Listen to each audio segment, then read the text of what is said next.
شکر ہے تیرا خدایا، میں تو اس قابل نہ تھا۔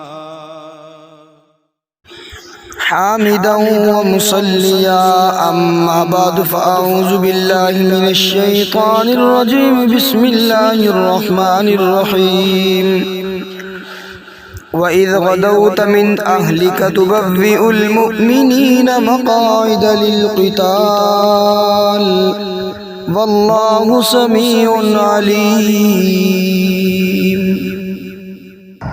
وإذ غدوت من اہلک تبوئ المؤمنین مقاعد للقتال، اور اس وقت کو یاد کیجئے غدوتا صبح سویرے، غدوتا صبح سویرے آپ چلے، من اہلک اپنے اہل سے، اپنے گھر سے صبح سویرے جب آپ برآمد ہوئے، آپ گھر سے تشریف لائے، تبوئ المؤمنین مومنین کو بٹھا رہے تھے، مقاعد للقتال لڑائی کی جگہ پر، لڑائی کی جگہ پر، جنگ کی جگہ پر جب آپ مومنین کو بٹھا رہے تھے۔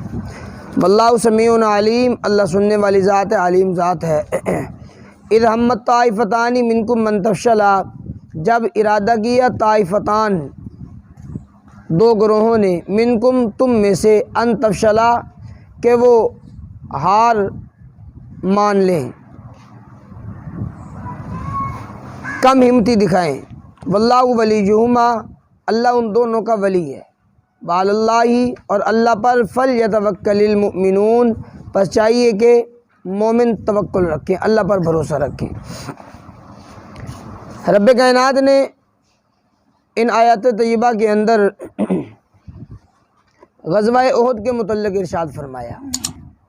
غزوہ احد یہ 3 ہجری کے اندر ہوا ہے، شوال کے مہینے کے اندر، میدان احد میں، یہ مسجد نبوی سے تقریباً کوئی 4 میل کے فاصلے پر، 3-4 میل کے فاصلے پر ہے میدان احد۔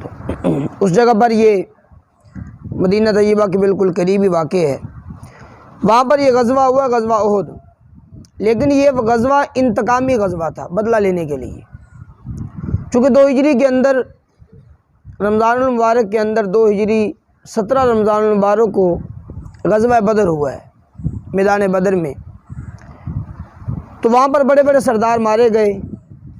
تو غزوہ بدر کے حالات اور واقعات یہ اگلی آیات طیبہ کے اندر آپ حضرات سماعت کریں گے۔ تو اب جب کافروں کی وہاں پر غزوہ بدر کے اندر شکست ہوئی، مسلمانوں کو اللہ کریم نے فتح نصیب فرمائی ہے، تو اب کافروں کو اس بات پر بڑا غصہ تھا کہ مسلمان تھوڑے سے اور ہماری اتنی بڑی تعداد، ہم ان سے ہار گئے۔ تو اب انہوں نے انتقام لینے کے لیے عرب کے اندر، مکہ کے اندر جا کر انہوں نے ایک تحریک چلائی، اپنے ارد گرد کے مضافات کے اندر جتنے بھی قبائل تھے ان کو اپنے ساتھ ملایا، اور مسلمانوں پر چڑھائی کرنے کے لیے انہوں نے 3000 کا لشکر جمع کر لیا۔ ان کا ارادہ یہ تھا کہ اب ہم جائیں گے، مسلمانوں کو بالکل نیست و نابود کریں گے، صفحہ ہستی سے ہم ان کو مٹا ڈالیں گے۔ اتنا بڑا انہوں نے لشکر اپنے اعتبار سے تیار کر رکھا تھا، 3000 کا یہ لشکر۔ اور جب یہ آئے ہیں جنگ کے لیے، مکہ سے چلے ہیں، تو انہوں نے اپنے ساتھ اپنی عورتوں کو بھی رکھا تھا کہ اگر مرد حضرات بھاگیں گے تو کم از کم انہیں یہ تو پتہ ہوگا کہ ہماری عورتیں ابھی پیچھے ہیں، تو وہ اس آڑ کے اندر آ کر مرد بھاگیں گے نہیں، وہ مستقل مزاجی سے پھر لڑیں گے۔ 15 عورتوں کو بھی اپنے ساتھ لے کر گئے تھے، 15 عورتیں تھیں ان کے ساتھ، 3000 کا ان کے پاس لشکر تھا، اور اس کے علاوہ گھوڑے بھی ان کے پاس کثیر تعداد کے اندر، اونٹ بھی کثیر تعداد کے اندر ان کے پاس موجود تھے، اسلحے سے بالکل یہ لیس ہو کر آئے تھے۔ یہ آ گئے مدینہ طیبہ کے تقریباً 4 میل کے فاصلے پر، 3 یا 4 میل کے فاصلے پر جو میدان احد ہے، وہاں پر آ کر انہوں نے پڑاؤ کر لیا۔ آقا کریم علیہ السلام نے اصحاب علیہ رضوان سے مشورہ فرمایا کہ بھائی وہ تو جنگ کرنے کے لیے آئے ہیں، آپ کا کیا ارادہ ہے؟ صحابہ کہنے لگے یا رسول اللہ جیسے آپ کا حکم ہو، ہم تو آپ کے حکم کے پابند ہیں، جیسے آپ حکم فرمائیں گے ہم ویسے ہی تیار ہو جائیں گے۔ آقا کریم علیہ السلام نے ذاتی طور پر حضور علیہ السلام کی رائے یہ تھی کہ ہم مدینہ سے باہر نہ جائیں، ہم مدینہ کے اندر ہی رہیں، اور مدینہ کے اندر رہ کر ہی ہم ان سے قتال کریں، ان سے جنگ کریں۔ تو آقا علیہ الصلوۃ والسلام نے جب اصحاب علیہ رضوان سے مشورہ فرمایا تو صحابہ کہنے لگے یا رسول اللہ صلی اللہ تعالیٰ علیہ وسلم، ایک تو مدینہ کے اندر خون خرابہ ہوگا، اور دوسری بات یہ ہے کہ اگر ہم وہاں پر نہ جائیں، مدینہ کے اندر رہ کر ہی لڑیں تو ہم بزدل شمار ہوں گے، لوگ ہمیں بزدلی کا تانا دیں گے، دیکھو جی اپنے گھروں سے باہر ہی نہیں نکلے، ہم نے ان کو گھروں کے اندر جا کر مارا ہے، تو لوگ اس طرح کی باتیں کریں گے۔ تو اس لیے رائے یہ ہے کہ وہاں پر جا کر ان کے ساتھ مقابلہ کیا جائے۔ عبداللہ بن ابی جو منافق تھا، منافقوں کا سردار تھا، رئیس المنافق تھا، اس کی بھی رائے یہی تھی۔ وہ کہنے لگا میرا تجربہ ہے اس بات پر، جب بھی کسی نے مدینہ کے اندر، کسی دشمن نے مدینہ کے اندر حملہ کیا تو دشمن نے مار کھائی ہے، اگر مدینہ سے باہر نکل کر کسی نے حملہ کیا ہے تو اس نے مار کھائی ہے جو مدینہ سے باہر گیا ہے۔ یہ میرا تجربہ ہے، اس لیے ہم مدینہ کے اندر رہ کر ہی جنگ کریں گے۔ لیکن آقا علیہ الصلوۃ والسلام نے دوسرے لوگوں کی وہ مشورے کو زیادہ اہمیت دی۔ آقا علیہ الصلوۃ والسلام گھر میں تشریف لائے، حضور علیہ الصلوۃ والسلام نے زرہ پہنی، جنگ کا لباس پہنا، باہر تشریف لائے۔ صحابہ کو اس بات پر وہ غم ہوا، رنج ہوا کہ ہم نے آقا علیہ الصلوۃ والسلام کی مشورے کو ہم نے ٹھکرایا اور ہم نے اپنی رائے پیش کی۔ تو آقا علیہ الصلوۃ والسلام جب باہر تشریف لائے، صحابہ کہنے لگے یا رسول اللہ جیسے آپ کی رائے ہو آپ ویسے ہی فرمائیے۔ تو آقا علیہ الصلوۃ والسلام نے فرمایا کہ کسی نبی کے لیے یہ لائق نہیں ہے کہ جب وہ جنگ کا لباس پہن لے پھر اسے اتار دے بغیر جنگ کیے کافروں کے ساتھ۔ تو اب میں اس کو نہیں اتاروں گا، آپ اللہ کا نام لیں اور چلیں میرے ساتھ غزوہ احد، میدان احد کی طرف۔ میدان احد کے اندر آقا کریم علیہ الصلوۃ والسلام خود بنفس نفیس تشریف لے کر کے گئے، رات کو وہاں پر پڑاؤ کیا، اور صبح کو آقا علیہ الصلوۃ والسلام نے سیدنا بلال رضی اللہ تعالیٰ عنہ کو ارشاد فرمایا کہ بلال اذان دو۔ حضرت بلال رضی اللہ تعالیٰ عنہ نے اذان دی، آقا علیہ الصلوۃ والسلام نے جماعت کروائی، صف بندی ہو گئی جماعت کے لیے۔ جس وقت جماعت ہو گئی، جماعت کے بعد آقا علیہ الصلوۃ والسلام نے جب کچھ روشنی ہوئی تو حضور علیہ الصلوۃ والسلام نے فرمایا کہ اپنی صفوں کو درست کر لیں جنگ کے لیے۔ آقا علیہ الصلوۃ والسلام نے ہر ایک صحابی کو اس کی جگہ پر بٹھایا، یہ تمہاری جگہ، یہ تمہاری جگہ، یہ تمہاری جگہ ہے۔ جس وقت اصحاب علیہ رضوان میدان احد کے اندر پہنچے تو ان کی تعداد تھی 1000، لیکن عبداللہ بن ابی سلول جو منافق تھا، رئیس المنافق تھا، اس نے کہا، وہ کہنے لگا کہ جناب میری رائے کا احترام ہی نہیں کیا گیا۔ وہ اپنے ساتھ 300 لوگوں کا لشکر لے کر وہ اس مسلمانوں کے لشکر سے الگ ہو گیا، کہنے لگا میرے رائے کا اہتمام وہ بالکل احترام ہی نہیں کیا، میں نے کہا تو مدینہ کے اندر رہ کر لڑے، تو اس لیے ہم کیوں اپنی جانوں کو تمہارے لیے ضائع کریں، ہماری رائے کو تم مانتے نہیں ہو۔ یہ کہہ کر چلا گیا۔ بقیہ 700 آدمی رہ گئے تھے حضور علیہ الصلوۃ والسلام کے ساتھ، تو ان میں سے بھی 2 قبیلے تھے جو اپنی ہمت ہار رہے تھے، قبیلہ بنو سلمہ اور قبیلہ بنو حارثہ، یہ 2 قبائل۔ اب یہ بھی دیکھتے تھے کہ وہ دیکھو عبداللہ بن ابی جو تھا وہ تو لے کر الگ ہو گیا ہے، اپنے وہ ساتھیوں کو لے کر وہ تو چلا گیا، اب ہم پیچھے بچ گئے ہیں، ہمارا کیا ہوگا؟ تو ان کے بھی قدم اکھڑے، لیکن اللہ کریم جل شانہ نے انہیں حوصلہ اور تسلی دی، یہ دوبارہ جم گئے اسی بات پر۔ تو آقا علیہ الصلوۃ والسلام نے ان میں سے 50 لوگوں کو پہاڑ کی جانب پچھلی جانب متعین فرمایا، عبداللہ بن جبیر رضی اللہ تعالیٰ عنہ کو ان کا امیر مقرر فرمایا کہ ہماری ہار ہو یا جیت ہو، ہمیں فتح ہو یا شکست ہو، جس صورت بھی ہو، لیکن تم نے اپنی یہ جگہ نہیں چھوڑنی۔ تو جنگ شروع ہو گئی۔ جنگ کے اندر ابتداءً مسلمانوں کا پلہ غالب رہا، بھاری رہا، کافروں کا پلہ وہ کمزور رہا۔ جب ان مسلمانوں نے دیکھا، ان اصحاب نے کہ جو اوپر موجود تھے نگرانی کے لیے دوسری جانب پہاڑ کی پچھلی جانب، انہوں نے دیکھا کہ فتح ہو گئی ہے مسلمانوں کی، تو وہ اپنی جگہ چھوڑ کر آ گئے۔ حضرت عبداللہ بن جبیر نے انہیں ارشاد فرمایا بھائی نہ جاؤ، یہ مناسب نہیں ہے، اللہ کے نبی نے ہمیں منع فرمایا ہے۔ لیکن صحابہ کی رائے تھی، ان کا یہ اجتہاد تھا، وہ کہنے لگے اللہ کے نبی صلی اللہ تعالیٰ علیہ وسلم نے ایک مدت کے لیے مقرر وہ منع فرمایا تھا، اب وہ ریزن ختم ہو چکا ہے، اب ہماری فتح ہو چکی ہے، تو اب ہمیں جانا چاہیے۔ اس میں سے 34 یا 35 لوگ تھے کہ جو یہاں پر میدان کے اندر آ گئے تھے، وہ اپنی جگہ چھوڑ کر 14-15 لوگ وہاں پر بچے تھے۔ حضرت خالد بن ولید رضی اللہ تعالیٰ مسلمان یہ بات کے اندر ہوئے ہیں، لیکن اس وقت اس غزوے کے اندر، غزوہ احد کے اندر، سیدنا خالد بن ولید رضی اللہ تعالیٰ عنہ یہ اس وقت سپہ سالار تھے ان کافروں کے، تو ان کی عقابی نظروں نے دیکھ لیا کہ وہ فلاں جگہ خالی ہے، تو اپنے ساتھ لوگوں کو لے کر آئے اور اس جگہ سے آ کر مسلمانوں پر انہوں نے حملہ کر دیا۔ اب وہاں پر ٹھہرے ہوئے 15 آدمی تھے، 14 15 12 روایات کے اندر مختلف روایات ہیں۔ وہاں پر جو کچھ لوگ ٹھہرے ہوئے تھے وہ ان کا دفاع نہ کر سکے اچھے طریقے سے، وہ سارے کے سارے شہید ہو گئے۔ تو اب ان کافروں نے حملہ کیا آقا علیہ الصلوۃ والسلام پر، حضور علیہ الصلوۃ والسلام پر تیر تلواریں انہوں نے برسانا شروع کر دی، حتیٰ کہ سیدنا آقا کریم علیہ الصلوۃ والسلام کے چہرہ انور کے اندر زیرہ کی 2 کڑیاں وہ چبھ گئیں چہرہ مبارک میں، اور اتنی زور سے چبھی کہ وہ نکالی نہیں جا رہی تھی۔ حضرت ابو عبیدہ رضی اللہ تعالیٰ عنہ وہ آگے بڑھے اور انہوں نے اپنے دانتوں کے ذریعے ان کڑیوں کو کھینچا، اور اتنی زور سے کھینچا کہ حضرت ابو عبیدہ رضی اللہ تعالیٰ عنہ ان کے 2 دانت بھی شہید ہو گئے۔ اس سے اندازہ بندہ لگا سکتا ہے کہ وہ کتنی زوردار قسم کی چبھی ہوں گی کہ جو ہاتھوں کے نکالنے سے نہیں نکلی، دانتوں کے ساتھ اسے زور لگا کر کھینچا گیا تو کھینچنے والے کے بھی دانت ٹوٹ گئے۔ تو اسی غزوے کے اندر اب لوگوں نے مشہور کر دیا، جو کافر لوگ تھے انہوں نے دیکھا نا آقا علیہ الصلوۃ والسلام کے چہرہ مبارک سے خون نکلتا ہوا، تو انہوں نے لوگوں کے اندر یہ بات مشہور کر دی، مسلمانوں کا نبی وہ قتل ہو گیا، نعوذ باللہ۔ تو آقا علیہ الصلوۃ والسلام اپنے کپڑے کے ساتھ اس خون کو بار بار صاف فرماتے، بار بار اس کپڑے کے ساتھ صاف فرماتے۔ تو ارشاد فرمایا کہ آقا علیہ الصلوۃ والسلام اگر مفسرین اکرام فرماتے ہیں کہ اگر آقا علیہ الصلوۃ والسلام کے چہرے مبارک سے خون کا ایک قطرہ بھی زمین پر گر جاتا تو رب کائنات پوری زمین پر عذاب نازل فرما دیتی۔ حضور علیہ الصلوۃ والسلام نے اپنے کپڑے کے ساتھ بار بار اسے صاف کیا۔ تو آقا علیہ الصلوۃ والسلام نے پھر ندا لگائی، لوگوں کو بلایا۔ اب چونکہ مسلمان درمیان میں آ گئے، ادھر سے بھی کافر آ گئے اور ادھر سے بھی کافر آ گئے، مسلمان درمیان کے اندر پھنس چکے تھے اور کچھ مسلمان ادھر ادھر بھاگے بھی، لیکن آقا علیہ الصلوۃ والسلام نے انہیں آواز دی، بلایا۔ اللہ کریم جل شانہ نے ہر ایک صحابی کے کان کے اندر سید آقا کریم علیہ الصلوۃ والسلام کی آواز کو پہنچا دیا۔ تمام اصحاب واپس لوٹے، پھر آ کر انہوں نے یک بارگی حملہ کیا، تو اللہ کریم جل شانہ نے ان کی مدد فرمائی اور ان کو فتح نصیب ہوئی۔ وَإِذْ غَدَوْتَ مِنْ أَهْلِكَ سے رب کائنات نے غزوہ احد کا پس منظر بیان فرمایا۔ وَإِذْ غَدَوْتَ اس وقت کو یاد کیجئے جب آپ صبح سویرے چلے، مِنْ أَهْلِكَ اپنے اہل سے، تو بوّی المومنین مومنین کو آپ بٹھا رہے تھے مقاعد للقتال جنگ کی جگہ پر۔ واللہ سمیع علیم، اللہ سننے والی ذات ہے، علیم ذات ہے۔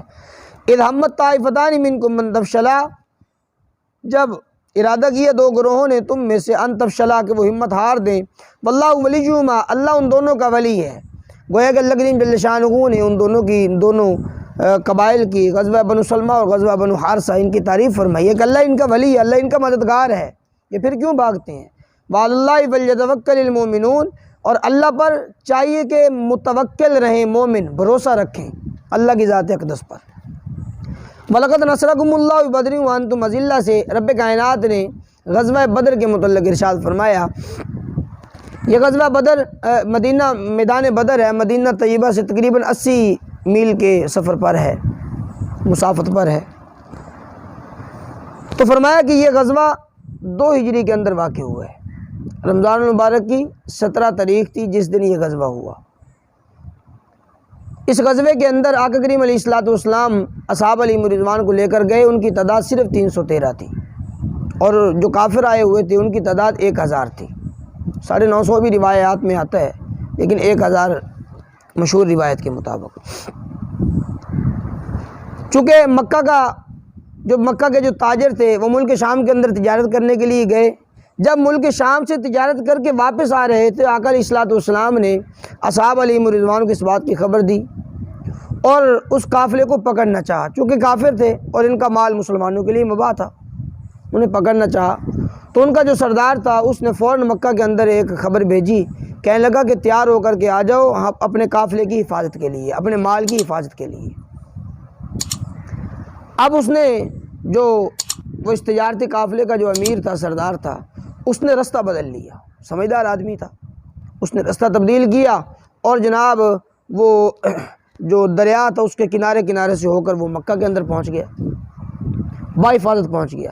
اب ادھر سے جب مکہ کے اندر خبر پہنچی ہے تو مکہ والوں نے 1000 کا لشکر تیار کیا، اس کے اندر بڑے بڑے سردار سارے کے سارے تھے، بڑے بڑے سردار، یہ ابو جال ہو گیا، عتبہ ہو گیا، عتیبہ ہو گیا، جو بڑے بڑے سردار تھے مکہ کے سارے اس کے اندر آئے۔ 1000 کا لشکر تیار کیا اور اس کے اندر جناب ان کے پاس 100 اونٹ بھی تھے اور 300 اونٹ تھے، 100 گھوڑے، اور اس کے علاوہ اور بھی ان کے پاس ساز و سامان بھی بہت تھا۔ عیاشی کرتے ہوئے آئے، بنگڑے ڈالتے ہوئے، گانے گاتے ہوئے، ایسے نہیں وہ کسی آدمی کو پکا یقین ہو کہ آج تو ہماری فتح ہی فتح ہے، بس یہ اپنا مائنڈ لے کر آئے تھے یہ لوگ مسلمانوں پر۔ انہوں نے آ کر جب وہ میدان بدر کے اندر آ کر ٹھہرے ہیں تو اس وقت مکہ سے ایک خط آیا ان کے پاس کہ بھائی واپس آ جاؤ، اب تمہارے رہنے کا مقصد ختم ہو چکا ہے۔ مقصد یہ تھا کہ مال کی حفاظت کرنی تھی، قافلے کی حفاظت کرنی تھی، قافلہ خیر و عافیت کے ساتھ وہ مکہ کے اندر پہنچ چکا ہے، اب تم واپس آ جاؤ۔ لیکن ابو جہل کہنے لگا نہیں، اب ہم واپس نہیں آئیں گے، اب ہم مسلمانوں کو ناکو چنے چبوائیں گے اور ان کو ہم مزہ چکھائیں گے۔ ان کی یہ رائے تھی۔ تو آقا کریم علیہ الصلوۃ والسلام بھی وہاں پر تشریف لے گئے، اصحاب بھی تشریف لے گئے میدان بدر کے اندر۔ وہاں پر جا کر جنگ شروع ہوئی۔ 313 تھی یہاں پر، لیکن وہاں جو ان کی تعداد تھی وہ 1000 کی تعداد تھی۔ اور فرمایا کہ رات کو وہ اپنا رقص کے لیے وہاں پر عورتوں کو وہ رقص کے لیے انہوں نے رکھا ہوا تھا، ناچنے کے لیے، گانے کے لیے، اور خوب شرابیں جناب ان کے پاس، اور ہر روز اونٹوں کو ذبح کرتے اور لوگوں کے اندر اس کو گوشت کو تقسیم کرتے، وہ کھاتے، دیگے چڑھاتے اور جناب رقص کرتے۔ لیکن فرمایا آقا علیہ الصلوۃ والسلام جب میدان بدر کے اندر پہنچے ہیں، اللہ کے نبی صلی اللہ تعالیٰ علیہ وسلم نے جا کر ایک چھڑی کے ساتھ نشانات لگا دیے۔ فرمایا یہاں پر ابو جہل مرے گا، یہاں پر عتبہ مرے گا، یہاں پر عتیبہ مرے گا، یہاں پر فلاں کافر مرے گا، یہاں پر فلاں کافر مرے گا۔ اللہ کے نبی نے پہلے سے نشانات وہاں پر ہمیشہ کر دیے، لگا دیے تھے نشانات۔ جب جنگ شروع ہوئی ہے، جنگ کے اندر بالکل ویسے ہی ہوا۔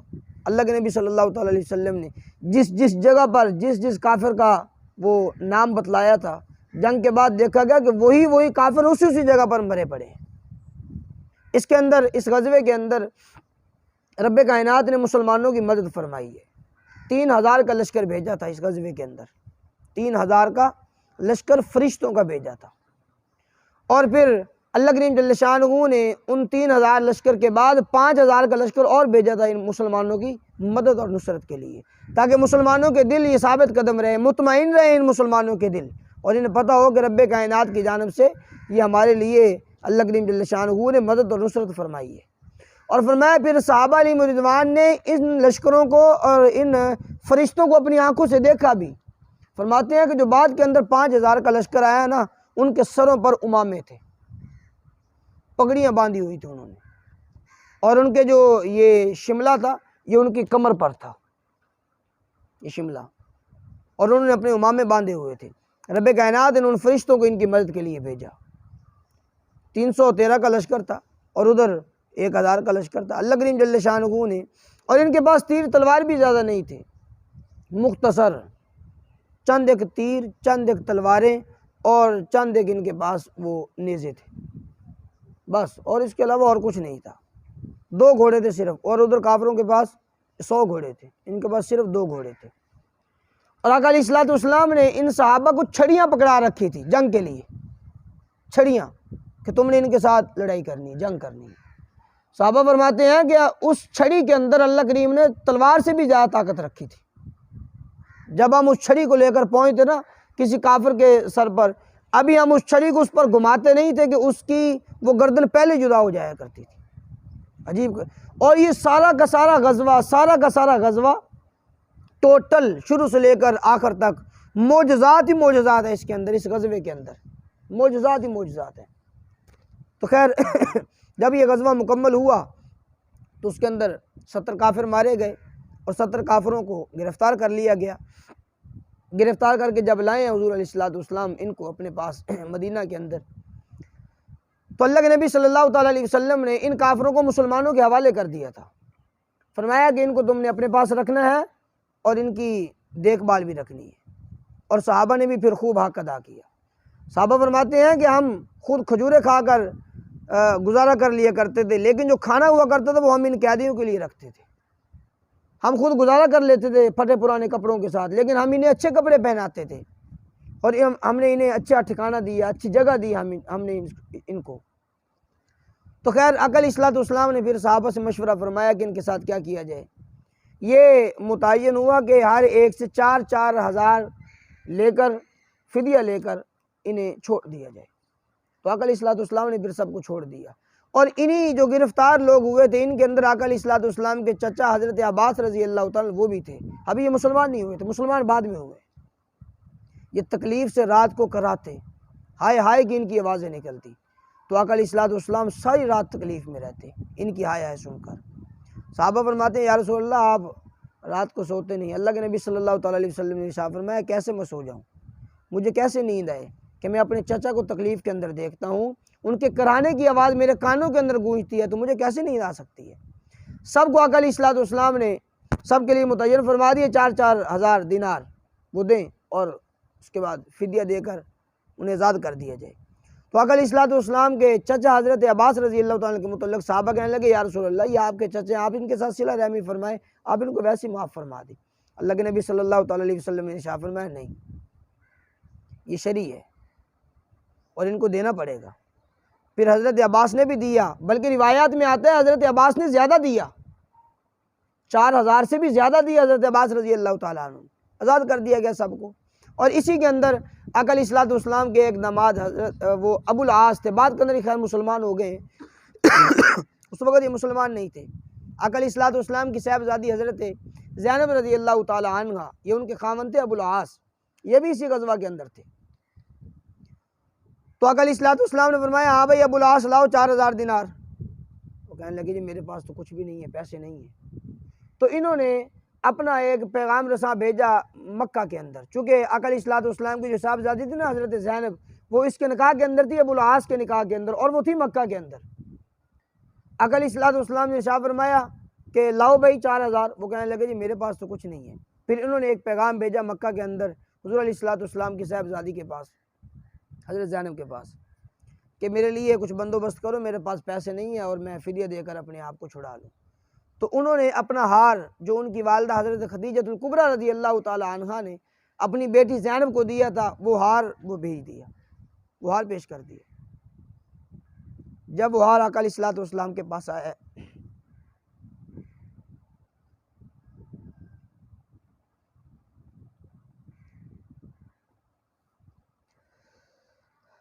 آنکھوں سے آنسو جاری ہو گئے اللہ کے نبی صلی اللہ تعالیٰ علیہ وسلم کے۔ اس ہار کو دیکھا نا حضرت خدیجہ الکبریٰ رضی اللہ تعالیٰ عنہ، ان کی وفائیں یاد آ گئی حضور علیہ الصلوۃ والسلام۔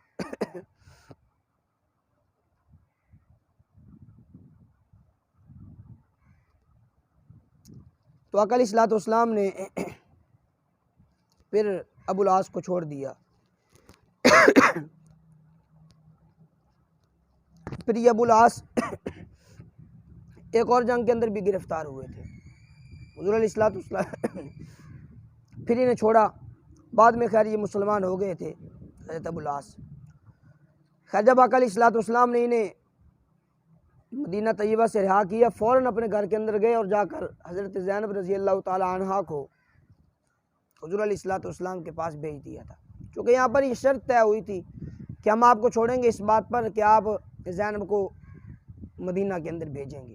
اپنی شرط پر یہ قائم رہے اور انہوں نے جا کر حضرت زینب کو مدینہ کی طرف روانہ فرما دیا۔ خیر بعد میں یہ مسلمان بھی ہو گئے تھے۔ وَلَقَدْ نَصَرَكُمُ اللَّهُ بِبَدْرٍ وَأَنْتُمْ أَذِلَّةٌ، البتہ تحقیق نصرہ مدد کی تمہاری اللہ تعالیٰ نے ببدر میدان بدر کے اندر، وَأَنْتُمْ أَذِلَّةٌ حالانکہ تم کمزور تھے، فَاتَّقُوا اللَّهَ اللہ سے ڈرو، لَعَلَّكُمْ تَشْكُرُونَ تاکہ تم شکر گزار بنو۔ اِذْ تَقُولُ لِلْمُؤْمِنِينَ أَلَنْ يَكْفِيَكُمْ جب آپ فرما رہے تھے مومنین کو، أَلَنْ يَكْفِيَكُمْ کیا نہیں ہے کافی تمہیں، أَنْ يُمِدَّكُمْ یہ کہ مدد کرے تمہارا رب، بثلاثۃ آلاف 3,000 فرشتوں سے، ثلاثہ 3 آلاف 1000، 3,000 من الملائکہ فرشتوں سے، منزلین اتارے ہوئے، 3,000 اتارے ہوئے فرشتوں سے اللہ تمہاری مدد کرے، کیا تمہارے لیے یہ کافی نہیں ہے؟ آقا علیہ الصلوۃ والسلام نے غزوہ بدر کے اندر یہ مسلمانوں کو تسلی دی تھی، چونکہ تعداد کم تھی، مسلمان دیکھتے تھے اپنے آپ کو تھوڑے ہیں، کافروں کو دیکھتے تھے بہت زیادہ ہے، کیا بنے گا؟ لیکن اللہ کے نبی صلی اللہ تعالیٰ علیہ وسلم نے فرمایا کہ اللہ تمہاری مدد کرے 3,000 فرشتوں سے، تمہارے لیے کافی نہیں ہے؟ بلا کیوں نہیں، ان تصبروا فرمایا اگر تم صبر کرو، وتتقوا تقوی اختیار کرو، ویأتوکم من فورہم اور وہ آ جائیں تم پر، من فورہم فوراً، یعنی یک بار کی وہ کافر اگر تم پر حملہ کر دیں تو ھذا یمددکم ربکم تو مدد کرے گا تمہارا رب بخمسۃ آلاف 5,000 فرشتوں سے، اللہ 5,000 فرشتے اور بھیج دے گا، من الملائکہ فرشتوں میں سے 5,000 فرشتے اللہ اور بھیجے گا، مصومین، نشان زدہ، نشان لگائے ہوئے، یعنی ان کی خاص ایک حیت ہوگی، ان کا ایک نقش و نگار خاص قسم کا ہوگا، یعنی ان کے سروں پر یہ امامہ بندھا ہوا ہوگا۔ وما جعلہ اللہ الا بشرا، اور نہیں بنائے اس کو اللہ تعالیٰ نے الا بشرا مگر خوشخبری، لکم تمہارے لیے۔ اللہ نے تمہیں پہلے سے ہی خوشخبری دے دی کہ 3000 فرشتے 5000 فرشتے تمہاری مدد کو آ رہے ہیں۔ یہ مسلمانوں کو پہلے سے خوشخبری اس لیے دی لتطمئن قلوبکم بھی، تاکہ مطمئن ہو جائیں تمہارے دل ثابت قدم رہیں۔ ومن نصر الا من عند اللہ، نہیں ہے مدد سوائے من عند اللہ، مگر اللہ کی جانب سے، مدد اللہ کی جانب سے ہے، العزیز الحکیم، جو غالب ذات ہے اور حکمتوں والی ذات ہے۔ پس منظر سارا کا سارا وہ آپ حضرات نے سماعت کر لیا، وہی پس منظر ہے۔ لیقطع طرفا من الذین کفروا، تاکہ کاٹ دیں ایک گروہ کو کافروں میں سے، او یکبتہم، یا ذلیل کریں ان کو، فینقلبوا خائبین، پس وہ لوٹیں خائبین، خائب ہو کر، ذلیل ہو کر۔ لیس لک من الامر شیء او یتوب علیہم او یعذبہم فانہم ظالمون۔ لیس لک، آقا کریم علیہ السلام نے ان کے لیے بد دعائیں فرمائی۔ حضور علیہ السلام نے صبح کی نماز کے اندر دوسری رکعت کے اندر جب رکوع سے کھڑے ہوتے ہیں قومہ کے اندر، تو آقا علیہ السلام نے اس وقت ان کے لیے بد دعائیں فرمائی، اور نام لے لے کر، یا اللہ فلاں پر لعنت فرما، فلاں پر لعنت فرما، فلاں پر لعنت فرما۔ بہت ایزا، بہت تکلیفیں دی انہوں نے آقا علیہ السلام۔ تو رب کائنات نے ارشاد فرمایا کہ اے محبوب آپ ان کے لیے بد دعا نہ فرمائیے، آپ ان کے لیے بد دعا نہ فرمائیے، آپ کا منصب بہت اونچا ہے، بہت منصب آپ کا اونچا ہے، تو آپ ان کے لیے بد دعا نہ فرمائیے۔ ان کو ہدایت دینا نہ دینا رب کائنات کے قبضہ قدرت کے اندر ہے۔ شاید کہ ان میں سے بعض لوگ ایسے ہوں جو ابھی آپ کے وہ مخالف ہیں، لیکن بعد کے اندر وہ آپ کے محب بنے، مسلمان ہو جائے۔ اگر آپ بد دعا دیں گے تو پھر تو کوئی نہیں بچے گا ان میں سے۔ تو خیر آقا علیہ السلام نے پھر بد دعائیں دینا چھوڑ دی۔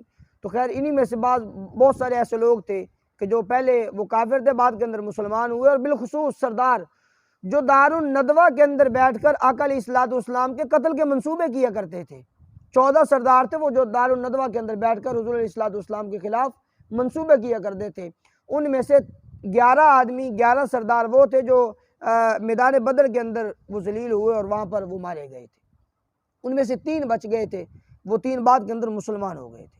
حضور علیہ السلام کے دست اقدس پر انہوں نے وہ بیعت کی، کلمہ پڑھا اور وہ مسلمان ہو گئے۔ اور پھر جب یہ پہلے تھا میدان بدر میں آقا علیہ السلام نے ان کے لیے بد دعائیں فرمائی ہیں، لیکن جب میدان احد آیا ہے، اب میدان احد کے اندر ادھر سے بھی کافر ہیں، ادھر سے بھی کافر ہیں، درمیان میں مسلمان پھنس چکے ہیں، اور کافروں نے تیروں کی، تلواروں کی بجھاڑ کی آقا علیہ السلام پر، اور آقا علیہ السلام اپنی زبان اقدس سے فرما رہے ہیں اللہم اغفر لقومی، یا اللہ میری اس قوم کی مغفرت فرما، یا اللہ میری اس قوم کی مغفرت فرما دے، فإنہم لا یعلمون، اس لیے کہ یہ جانتے نہیں ہیں، انہیں علم ہی نہیں ہے میرے متعلق، یا اللہ ان کی مغفرت فرما دے۔ ان کے لیے اتنی گمسان کی لڑائی کے اندر، اور وہ حضور علیہ السلام پر تیر اور تلوار برسا رہے ہیں، لیکن اللہ کے نبی ان کے لیے دعائیں فرما رہے ہیں۔ لیس لک من الامر، نہیں ہے آپ کے لیے، یعنی آپ کے لائق نہیں ہے، من الامر شیء، کسی بھی کام میں سے کچھ، یعنی آپ کا اختیار نہیں ہے ان کو ہدایت دینا نہ دینا، یہ آپ کے اختیار میں نہیں ہے۔ او یتوب علیہم، یا اللہ توبہ کو قبول کرے علیہم ان پر، یعنی اللہ ان کی توبہ کو قبول کر لے، او یعذبہم، یا وہ اللہ عذاب دے ان کو، فإنہم ظالمون، اس لیے کہ وہ ظالم ہیں، بے شک وہ ظالم لوگ ہیں۔ وَلِلَّهِ مَا فِي السَّمَاوَاتِ وَمَا فِي الْأَرْضِ، اللہ ہی کے لیے جو کچھ آسمانوں کے اندر ہے، جو کچھ زمینوں کے اندر ہے۔ یغفر لمن یشاء، وہ اللہ بخشش فرماتا ہے جس کی چاہتا ہے، وَيُعَذِّبُ مَن یشاء، اور عذاب دیتا ہے جس کو چاہتا ہے، واللہ غفور الرحیم، اللہ معاف کرنے والی ذات ہے اور رحم کرنے والی ذات ہے۔